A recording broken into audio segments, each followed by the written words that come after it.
जय शिवराय मित्रांनो. तर आज आपण सह्याद्रीची भटकंती करत करत आलेलो आहोत लोणावळा या ठिकाणी असलेल्या त्रिकोणा या गडावरती. तर आज आपण त्रिकोणा गड हा माझ्या नजरेतून बघूया. तर तत्पूर्वी तुम्ही समोर बघू शकता, या गडावरती आल्यानंतर ना, गडाची पहिली जागा आहे ज्या ठिकाणी जे कोणी गडावरती त्यांची तपासणी व्हायची, आणि त्याचप्रमाणे सरळ या गडावरती आपल्याला आता जायचं आहे. बघूया आपल्या नजरेतून कसं आहे. जवळील कालात बसवलं सर. आपण असं वरती आलोय आणि वरती आल्यानंतर तुम्ही बघू शकता की एक दरवाजा आहे. तर हा पहिला दरवाजा आहे आणि हा बघू शकता तो कातळात कोरलेला आहे.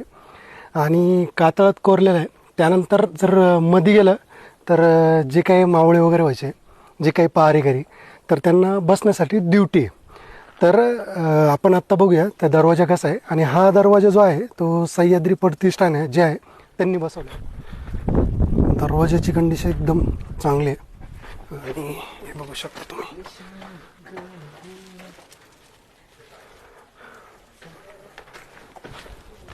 आता समोरचा दरवाजा बघू शकता तुम्ही, हा दुसरा दरवाजा आहे.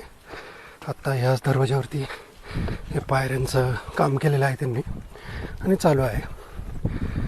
खूप असं पडक्या अवस्थेत आहे, पण आता त्याचं काम केल्यामुळं व्यवस्थित आहे.